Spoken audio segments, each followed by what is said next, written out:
So hello and welcome to what was going to be a LinkedIn Live, and I don't know, technology got in the way, and it struck me, rather than be frustrated with that and let my hyperachiever take over, I would come up with a different solution, because there was many of you waiting to join the session.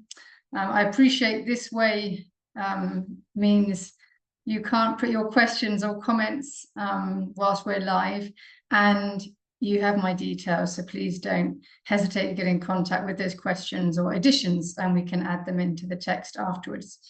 So welcome, and for those of you who are going to watch this or listen live a short while ago, thank you for your patience. Apologies for keeping you waiting, and here we are.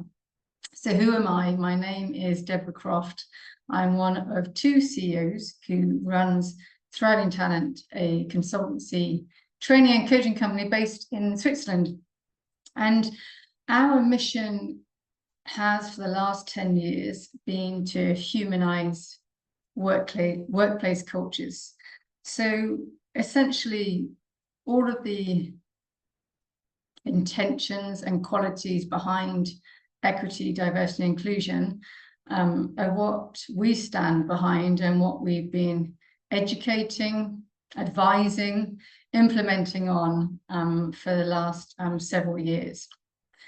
And wanted to really bring this conversation to you because there's been so much change around equity, diversity, inclusion, professionally and personally. And it seemed a great time for the team to come together and say, well, look, how can we share our knowledge of what the current state of play is, where the future is, and in the spirit of Thriving Talent, I wonder how we can also help those who are actually impacted by change. So the content and a lot of the data really does speak to European-wide rather than the States, but of course there is that influence that we are balancing global pressures that especially come through the US. So the conversation is very much European context, and as I say, would love to hear your thoughts and reflections too, and what you're noticing. So let's get started in terms of the actual content of the half an hour together. I want to do a quick regroup on, let's make sure we're on the same page when we're talking about equity, diversity, and inclusion. Where are we today? What is this fatigue? And what's changing? How's it being repositioned? What are the new models? And then finally, I want to have a few minutes to say, and if you're being impacted, what are some ideas to help you manage this change too? So I'll get started, and let's kick off with, well, let's go back to the basics of what were or are the impact of inclusion and equity, especially in the workplaces. Why was it even there? What are we talking about? And as you all know, essentially inclusion, it's not just representation. It's about that belonging. It's about that. Has everyone got a voice at the table? Is there true cohesion? People talking to each other? Do people feel like they do belong and that they are safe to show up as they are? And it's really why inclusion maybe was more in the spotlight than diversity, because essentially what we're saying with inclusion is, well, we need diversity. We need diversity of ethnicity, of sexual orientation, of age.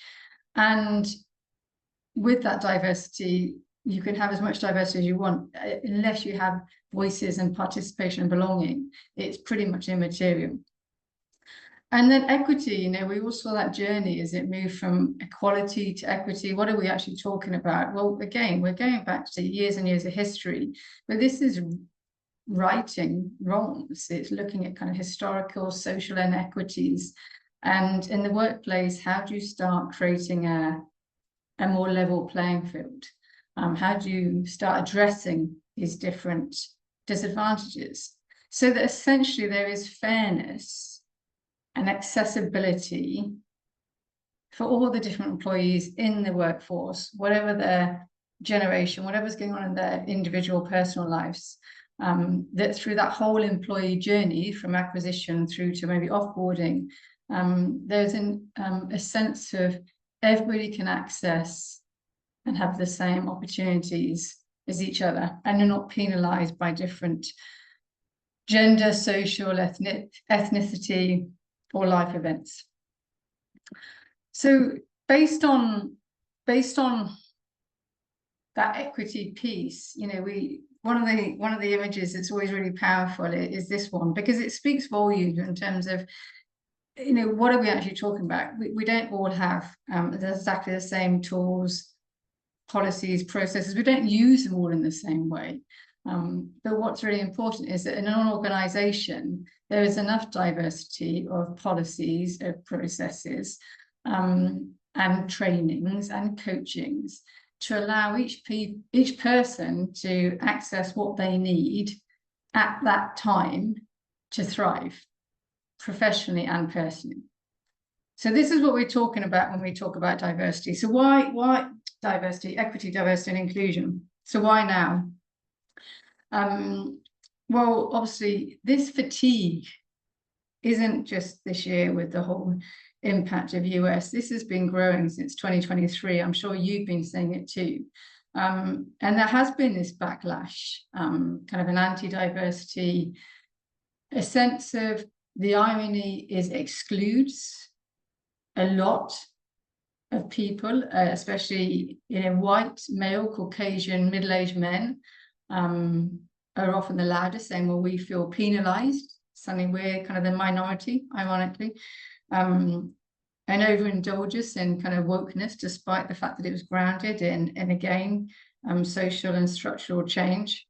And of course, most recently, we're seeing in Europe the impact of, you know, the US, the Trump government, imposing these obligations. And of course, we're seeing different responses to that across Europe and Switzerland and other countries in terms of how are our clients and partners impacted. So what are we seeing? And you may be seeing or experiencing the same. A lot of censorship, internally and publicly, heightened sensitivity and fear. What can we say? What can we put out there? What can we even include on our job descriptions?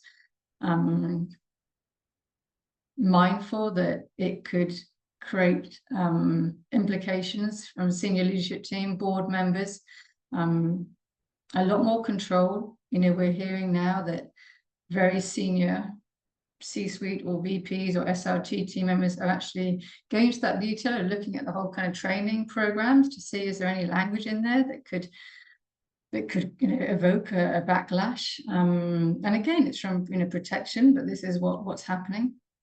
As many of you know, a lot of the removal of terms of ED&I, whether that's on annual reports, you know, 2 years ago, it was really there in bold, and now, you know, 2024 reports, it's disappeared. And of course, websites. A lot of it was one of the headline title in terms of attracting, retaining talent, demonstrating your employee value proposition. Not often there now. And from a personal point of view, you know, there's so many roles that have been removed. Some of you who'd hoped to join live, I know you've recently been impacted. You know, and for us at Thriving Talent, seeing friends, seeing colleagues, and, you know, who are so tenacious and they're so passionate and dedicated to driving change, be in a situation where they can no longer do that, it's hugely frustrating. And that's why now for us at Thriving Talent, why are we talking about this, is because, okay, how do we create a sense of hope and opportunity that it's not all over? You know, there is an evolution, and we all need to be, you know, keeping up with it. So let's not step over the fatigue. You know, what is the fatigue? We all started seeing it, didn't we? The growing skepticism, you know, around the kind of communications linked to that employee sustainability, linked to kind of the diversity, inclusion, you know, communications. There was a feeling that there was a huge emphasis on metrics, KPIs, and whilst everyone was tracking that and highlighting that, especially successes. Often the lived experience was very different, and so people start to become quite cynical. For those in Europe, often a fatigue, because a lot of the directors coming from the US didn't fit in Europe. They may have still applied, but it wasn't the biggest burning challenge in some of the countries in Europe, and I know certainly here in Switzerland, you know, gender's still on, you know, very much a key challenge. We're nowhere near the equity of all gender, all levels of leadership, and also, you know, the gift of diversity, cultural diversity, and yet actually it's unrecognized in the US is a big factor here in Europe. You know, cultural diversity is huge. It impacts everything in terms of how our processes, our procedures, but how, you know, we show up as leaders, how we lead teams.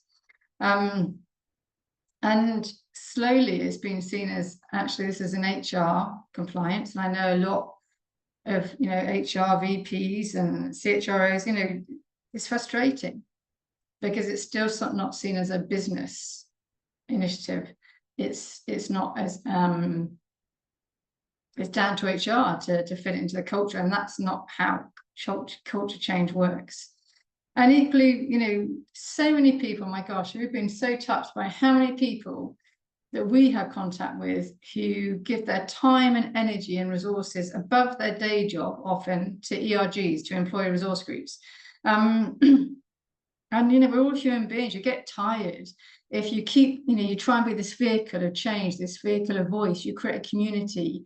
And yet you're really struggling to get sponsorship, to get even budget to run a webinar. You know, when you're seeing kind of the senior leadership teams, you know, going for a business lunch, and it probably costs the same as a webinar.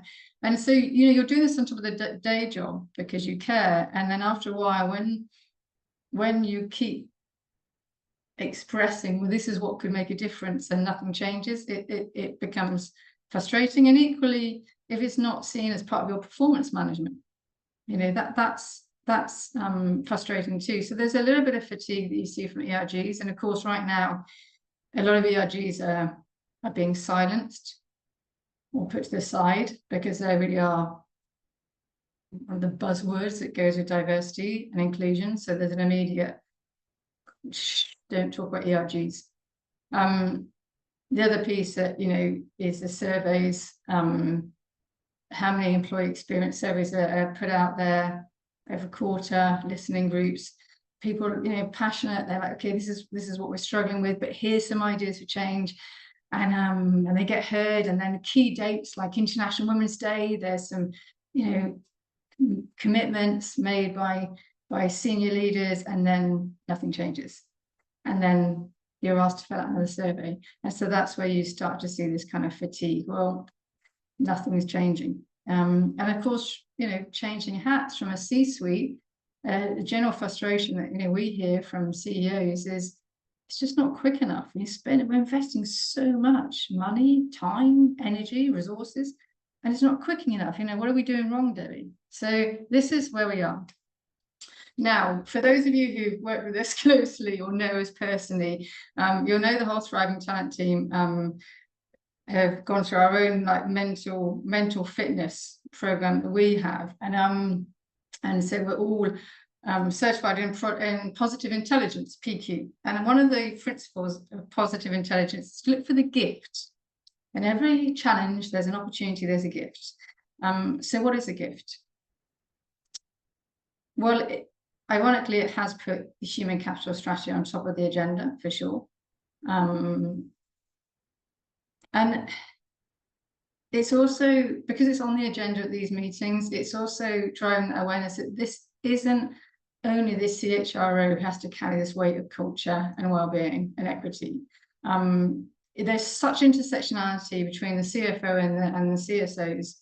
And without that intersectionality, it isn't gonna succeed, which is why you're seeing these frustrations. So maybe this is a time when actually these parties all come together to see what is that intersectionality and how is that needed for us to drive real positive change around humanizing workplace culture.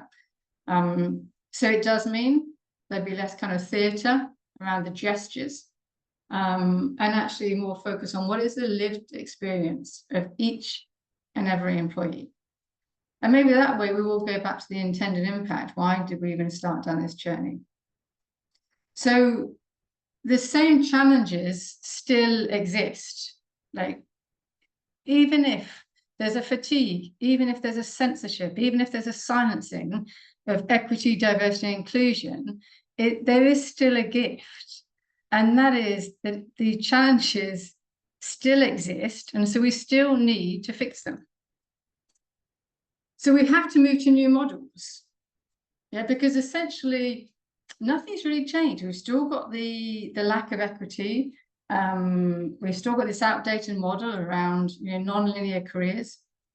For the first time in history, we've got up to 5 generations in a workplace. And of course, that demands, different needs, we're all navigating different life, personal, professional events during these phases. And we've got to create the right agile, flexible systems, processes, leadership behaviors that allow for that diversity of those generations, of those needs. And a huge amount of the population are caring for loved ones, dependents, not in the same country. Certainly if I look just at Switzerland, a quarter of the population are non-Swiss, and therefore a lot of your family and friends aren't in the same country. And this is where, again, it comes on the CFO's radar, is this attrition and this disengagement is costing millions. And that's not going away, just at a time when businesses need to be very clever on how do they become more sustainable. And of course, there are still these rising costs, and there's something new coming in, came in 2 years ago, but there's this regulatory piece as well, which we'll dive into. So what does that give us? Where are we now? Where's this evolution? We're seeing less talk of ED&I. So what are we hearing? And this is where we shift to the rise in the employee experience. So as you know, this is the end-to-end journey. This is from when you start the role, or the acquisition, so even when you look for the role, to coming on board, to the onboarding, to your engagement, to your growth, development, and to your offboarding. That whole process. And the lens is now on this. This is the conversation that's happening, across multiple, SLTs, is what is the employee experience?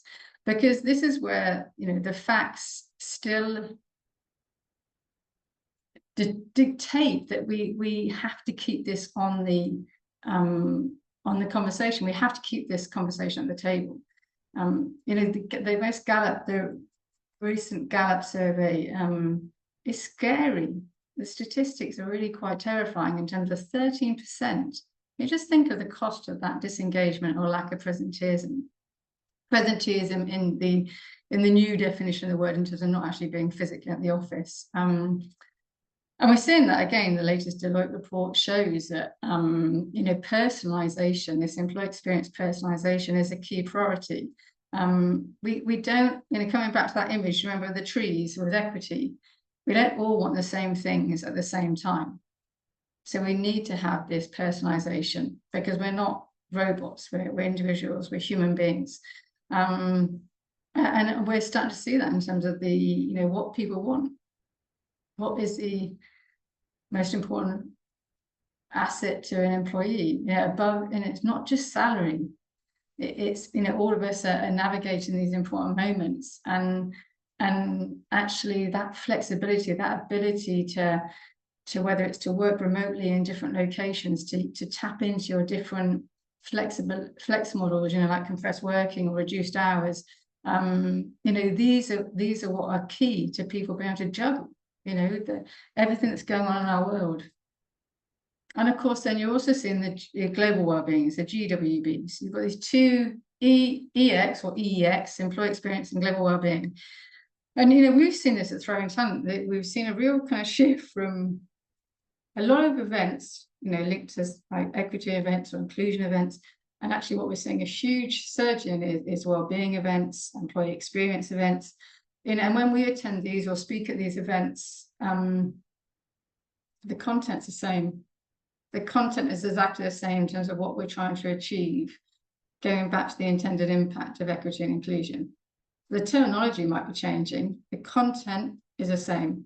And why should it be the same? Well, again, CFO, C-suite, there's a cost. There's so much cost associated with the increasing, mental health, the burnout that's happening as everyone's trying to juggle so many different moving parts. 240 billion euros annually. I mean, it's huge.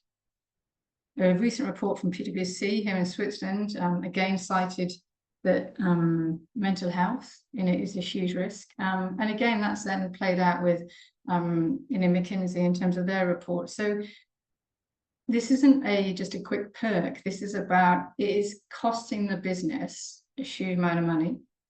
And therefore, this isn't purely an HR piece. This is, what do we do? What is that intersectionality?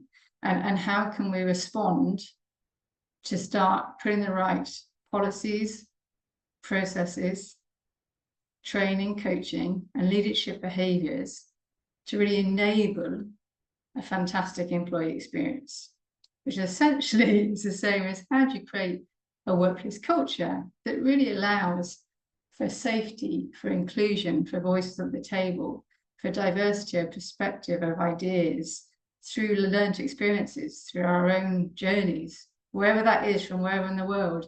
And how do you ensure that all of those policies and processes and tools and trainings allow for the fact that we're all at different times in our life needing different pieces.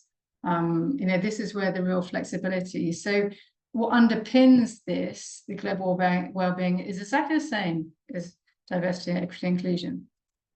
But it's positioned or branded differently. When we were at the Wellbeing at Work event, a super event, I recommend they run them globally. I was asked, how do you define well-being at work? And in Thriving Time is exactly this. We know that you can have the best policies, global mobility, flex models, fantastic. If you don't have the right leadership behaviors to endorse or champion those policies, they won't be used, they won't be taken up. If the process or the accessibility of those policies is quite heavy, you have to ask the favor of somebody to use, for example, global mobility, then you're highly unlikely to actually use it. Then you've got to get over your own limiting thoughts or beliefs around, is it seen as a lack of commitment if I use my care leave, if I do use global mobility? Will people think I'm not interested in career development if I do opt for compressed hours or reduced hours? So, this is where the training and the coaching, the power of that is really helpful. And essentially, if you've got a culture where you've got all the enabling, the policies, resources, the leadership behaviors, then each employee, wherever they are in that employee experience, wherever they are in life, feels more empowered to navigate those moments and to make the choices without the fear and the overwhelm and the regret. So all of those things that boost the cost of mental health or mental ill health in organizations. But also they're the ones that basically decide whether you stay with your employer, whether you opt out. Feels impossible to do another promotion as well as juggling everything else with life, or indeed your leaders opted you out because they might have different assumptions and biases around the carer role, for example. So for us, this is well-being at work, and it's not a perk, and it's not something that can be well-being at work. Isn't, well, let's only offer well-being clinic or different resources like gyms, etc. Of course, they're important. As I said, intersectionality, policies, processes, resources. Resources are these items and great ideas like gyms, like quiet rooms, whatever they are. But well-being and the employee experience is a core leadership competency. and as you know, the fundamental competencies for the successful leader of the 21st century, is that emotional intelligence, is that empathy, and is that cultural awareness, especially here in Europe. And if we're trying to fix those problems, which as a business is mostly focused on cost, that's why we're losing a lot of people, a lot of DE&I leaders, not just because of the backlash, but also because of cost. Well, we can save a huge amount of cost by actually playing things differently. So as a leader, your role is critical. I mean, again, come back to Gallup. We know that team engagement is directly influenced by that leader. As a leader, you have the most pivotal role in preventing that visible and then the invisible attrition. And if we're going to have workforces that are sustainable and thriving, then knowing that the Gen Z and the millennials are projected to have a huge part of the workforce in the next 5 years, well, they want different things. Well, they won't maybe put up with some of the behaviors or some of the actions that maybe generations like my generation maybe did put up with. And yet the fact is, a huge amount of managers don't feel they're prepared. And indeed, they then, one of our biggest fears is the burnout with the middle manager, because then they also have this mental health. So again, the role of the leader is really important. And that equipping and the training of the leader is not going to go away. So again, this new model, what does it look like? Well, it's this combined effort of people and sustainable strategies. So what's happening, and many of you probably know this, a couple of years ago, the CSRD brought in a new part of the regulation, so the social pillar, social one pillar, and this actually enforces compliance with many organisations. Some of them impact in Switzerland, even though, of course, Switzerland doesn't have to comply, or the UK. And if you have subsidiaries in these non-EU countries, actually it is still relevant. That social pillar, if you look at that in the detail of what are the different questions asked, so much of that is around workforce, around the employee experience, around principles of inclusion, of equity, of diversity of thought. So this is a compliance. This isn't a nice to have. It's not fluffy. It needs to be on the radar. And this is why I'm saying suddenly you've got more conversation that needs to happen with CSOs as well. This is a social sustainability piece too. And that's what we're seeing from the WEF, that's coming out as the kind of next competitive advantage. And the people strategy works with that. This move from the very siloed DE&I to much more of an integrated employee experience and wellbeing lens. And that's why the kind of S in ESG, it feels that it's going to help us have a better conversation, a stronger conversation, that it's not just seen as this is an add-on, it's a silo, it's an HR issue, it's culture. Actually, this is about business sustainability. And that's where the future is.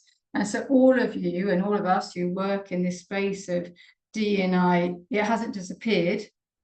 It is still there. It's just coming across differently.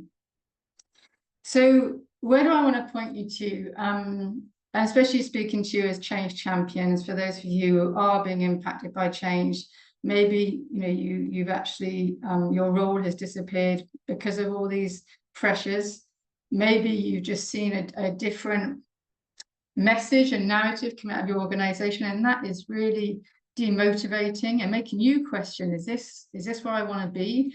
Wherever you are, there's a lot of change and it's having an impact on us. If you are impacted right now, then, like I say, tap into what we've all learned about positive intelligence and mental fitness, that every challenge is an opportunity. So there is an opportunity here. The employee experience and the global wellbeing market is set to grow by a huge amount in the next 5 years. And of course, a lot of that is around the technology piece, all the software to enable tracking of people's experience and well-being and health. And there's a significant part of that growth. It's around advisory, it's around training, it's around learning, it's around consulting. So it's not disappearing, and your skills, your strengths, your passion, your tenacity is still needed. It's looking for it in a different place, but it's still there. And like I say, if you look to the employee experience and the global well-being as your models and the social sustainability, that's where there are still opportunities. How does that translate to then finding a new role, if that is your situation, or finding a new company because what you've witnessed has really made you question the values of where you are? Then look for the early adopters. You know, who is already reporting on CSRD social one pillar, who doesn't actually need to, who has already got like that people and social sustainability in their annual reports. You know, who's marked as kind of these best places to work, whose senior leadership team and C-suite are, you know, are very much authentically brought into this. So look for those early adopters, and you know, let none of us, you know, don't be alone. I know it's shifting times, it's scary times, and I really strongly believe, and I speak for all of the team at Throwing Talent, that it's repositioning. It may be rebranding. I'm so grateful that for us as a group, when Natalie and I set this company up many years ago and put our companies together, the core has always been humanizing workplace cultures. Humanizing workplace cultures, because why on earth should we be making choices we regret? And humanizing workplace cultures because from a business financial perspective, it saves you a huge amount of money that you can invest in better innovation to grow your business, and then ideally employ even more talented professionals.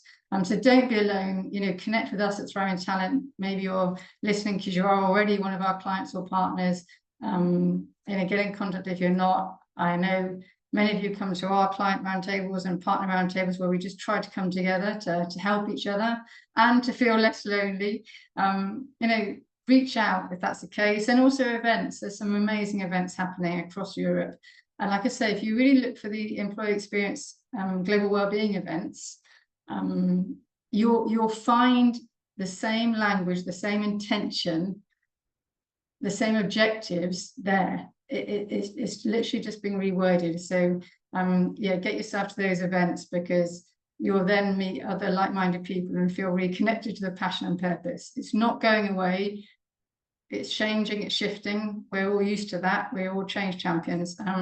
So yeah, so please, I hope this helps you in terms of moving forward. And of course, we wanted to follow up with a second LinkedIn Live, hopefully we'll be live, in October, because that automatically brings us other questions. Well, you talk about global wellbeing and employee experience, and where do we draw the line? Like, how much do we really have to be invested? Managers would often say to us when they're trying to look at who's going through what might changes and navigating life moments, is they don't say anything for fear of saying the wrong thing, especially in our cultural diversity environment. And actually, it's because they don't feel equipped to say the right thing, and they don't know what that fine line is. It's a really interesting conversation, because actually you can have open, honest conversations about what we're all navigating, what's happening right now, whilst respecting boundaries, and not crossing that line, and not being an expert in everything, but looking at, does your environment and ecosystem enable choice? So do join me live on that. And as I say, hope this has been useful. Apologies again for those who are ready live to listen and to exchange and contribute. We'd love to hear your thoughts and ideas and challenges. Do share. And otherwise, for those of you who are listening for the first time, didn't even know that it actually went wrong technology-wise, then thanks for listening. Okay, take care, and see you next month. Goodbye.